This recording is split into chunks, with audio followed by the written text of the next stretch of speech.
Hello students, today we'll see the topic fungal diseases. The disease name is ringworm.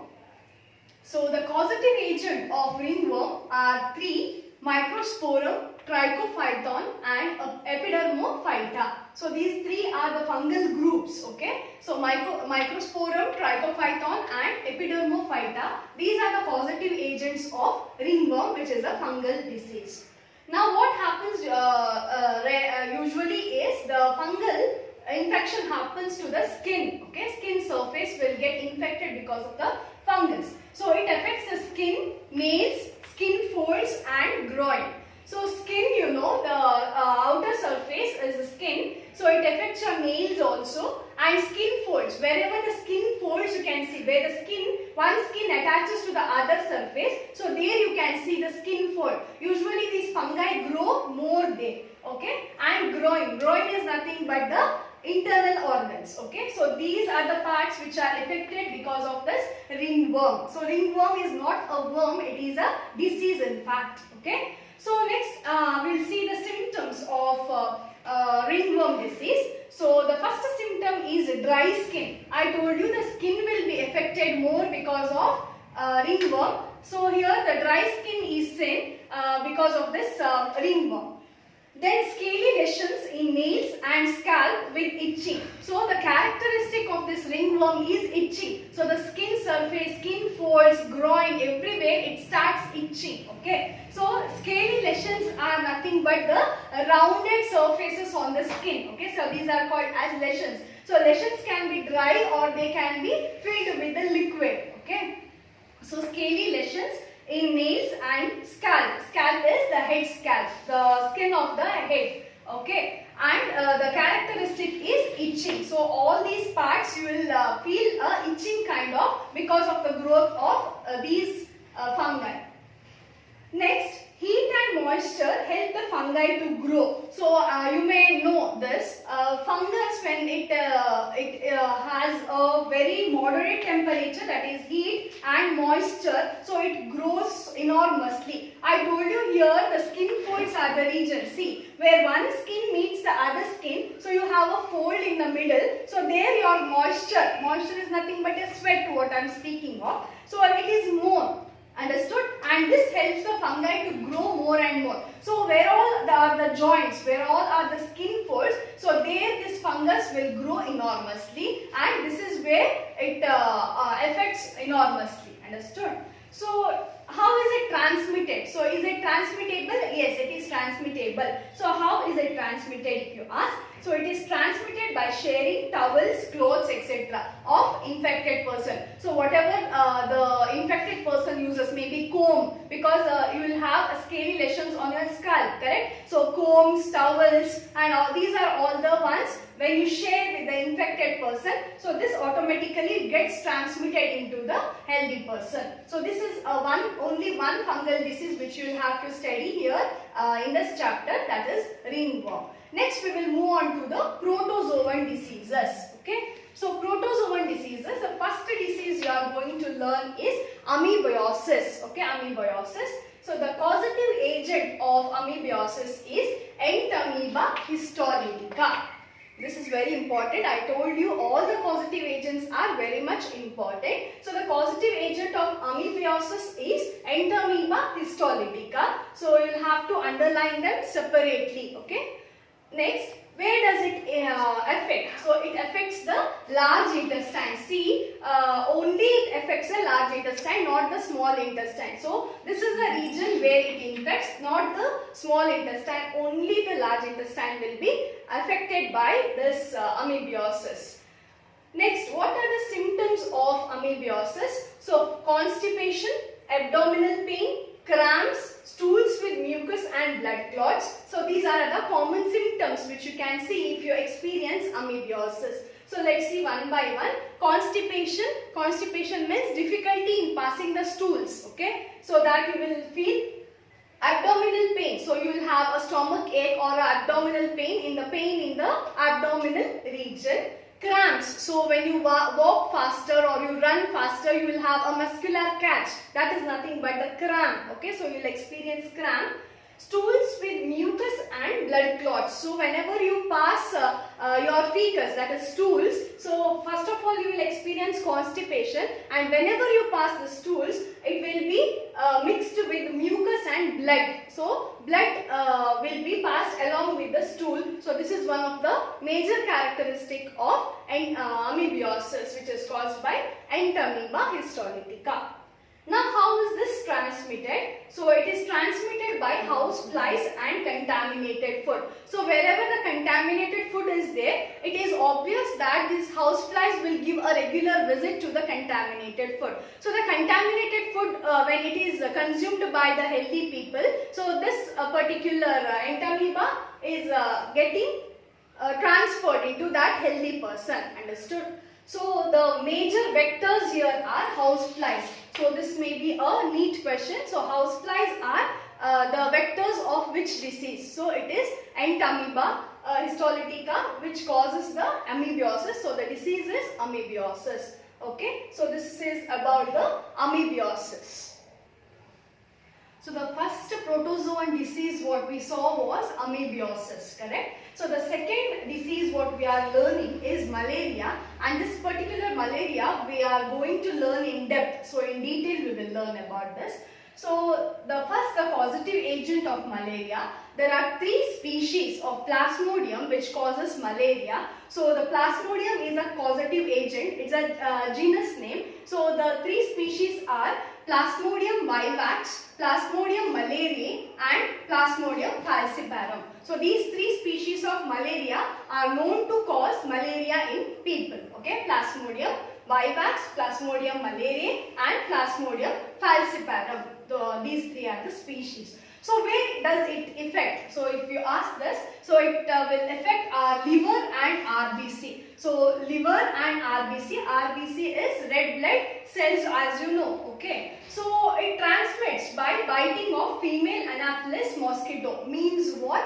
Female Anopheles mosquito is the vector of the disease. What is vector? I have already told you in the last class. Vector are nothing but transmitters of diseases or carriers of diseases. Fine. So here, what is the vector? If you ask, the vector is female Anopheles mosquito. So these are the mosquitoes which will transmit the disease from the infected person to a healthy person. Okay. Now what are the symptoms of malaria? So recurring fever, chill and vomiting. So what is recurring fever? Fever you all know. What is recurring fever? The fever which alternates for 3 to 4 days. This is called as recurring fever. So one day it will occur, 3-4 days it will not be there. Again the 5th day it will occur, again 3-4 days it will not be there. So this is called as recurring fever. Okay. So the recurring fever is the primary symptom of malaria. And chill, along with the fever you will also feel chill, okay, and vomiting. So these are the symptoms of malaria. Now malaria needs 2 hosts, okay. So this particular Plasmodium which causes malaria, so it will have 2 hosts in its life cycle. To complete its life cycle, it will rely on the 2 hosts. So which are the 2 hosts? One is human being and one is Anopheles mosquito. So malaria will be experienced by human beings, right? So human being is one host. The second host is Anopheles mosquito, which is the carrier of Plasmodium. Understood? So we will see life cycle of malarial parasite in detail. So how exactly it completes its life cycle in 2 hosts, that is human being as well as the female Anopheles mosquito.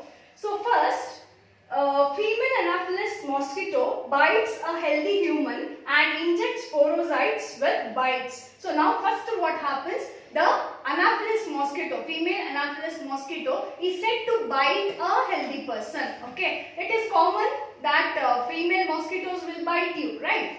So now what happens is the healthy human, when the female Anopheles mosquito bites, it injects sporozoites with the bites. Okay. So now what are sporozoites if you ask? So these are one stage of Plasmodium. So infective stage of Plasmodium is called as sporozoite. So infective stage of Plasmodium is called as sporozoite. So this means what the sentence means what? The sporocytes are already present in the female Anopheles mosquito, which get transferred into the human being when the female mosquito bites the healthy human being. The sporocytes are transferred into the human being. So this is the first one, where mosquito comes and bites you, female mosquitoes comes and bites you, and the sporozoites which are there in the mosquito are released into the human body. Understood? So this is the first step.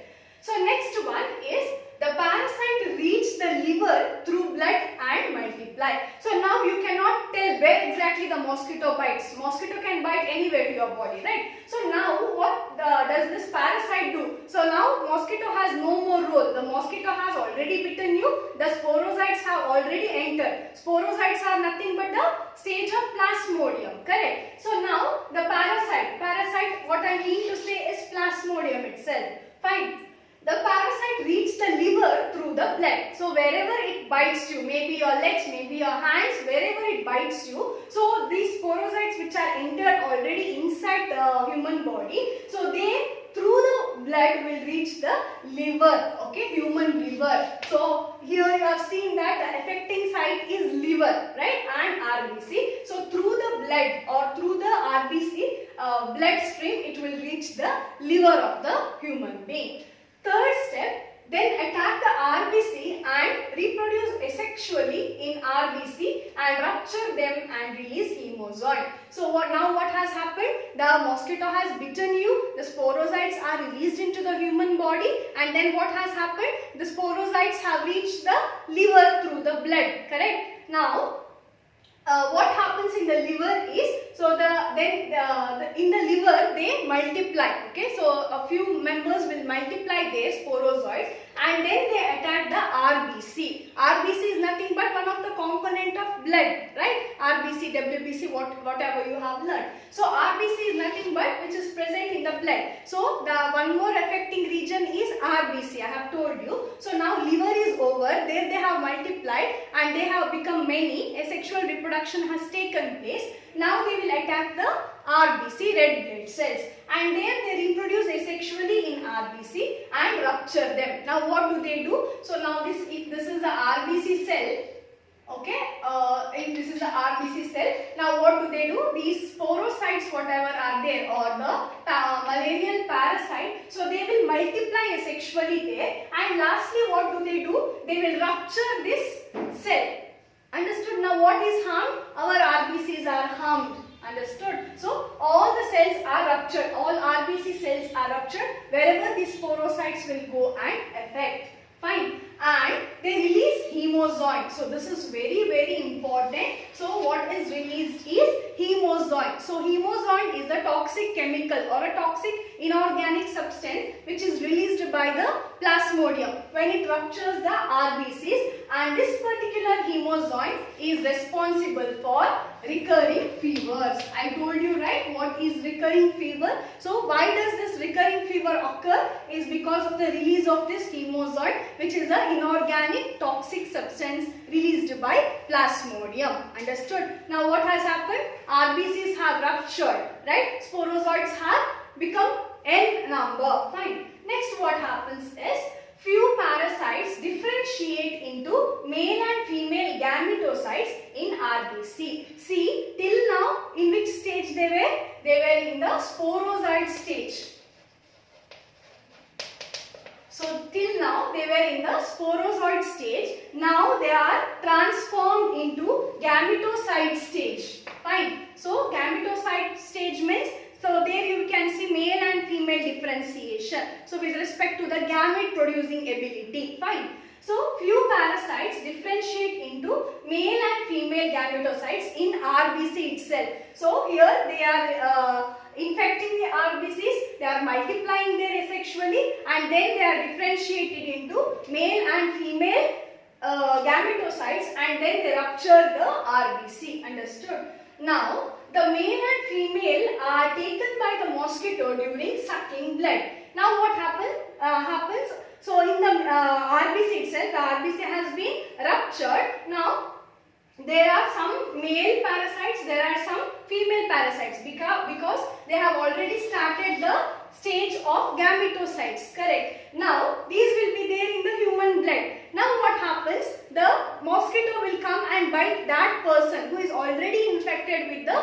Plasmodium. Understood? Now what happens, as it bites, it will take male and female gametocytes also along with the human blood. Understood? That person who is already infected. So this was a healthy person where the first infection had occurred. So now this person is already infected, and when the mosquito will come and bite him, so the already differentiated male gametocyte and female gametocyte will enter into the body of the mosquito. Understood? It will enter into the body of mosquito because mosquitoes suck the blood, right?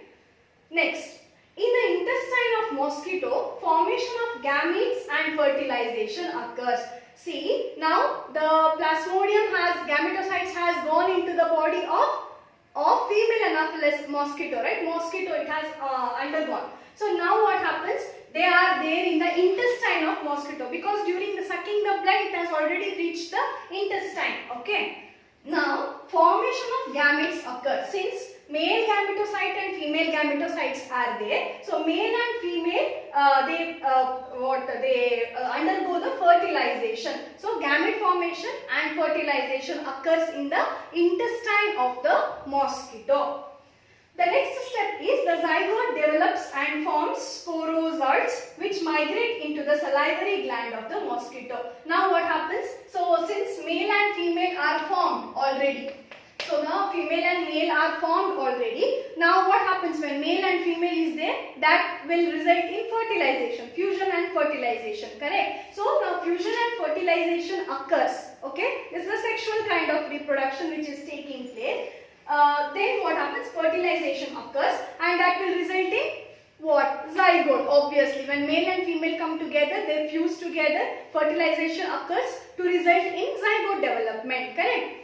Now, the zygote is formed and it will develop further, and it forms a sporozoid. So, once the individual, Plasmodium individual is ready, it has grown, the zygote has developed, it is able to produce the sporozoids, okay, where in the intestine of the mosquito, understood? And it forms the sporozoids which migrate into the salivary gland of the mosquito. Now what happens? The sporozoids which are formed in the intestine, so it will be transported to the salivary gland of the mosquito. Understood? Some of the male and female, some of the zygote which has developed already, they have produced the sporozoids. They escape from the intestine to the salivary gland.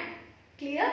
Next, the sporozoids are transferred to other humans while mosquito will bite. Now, where are the sporozoids? They are already in the salivary gland of the mosquito, right? So, the man was infected with the Plasmodium and those sporozoids are there in the salivary gland of the mosquito. Now, what happens is when that particular mosquito bites the healthy person, the sporozoids are again transferred to that healthy person. So, the cycle repeats here. The first step again will be the same. The female Anopheles mosquito bites a healthy human and injects the sporozoids with the bites. So, this is the life cycle of the malarial parasite Plasmodium.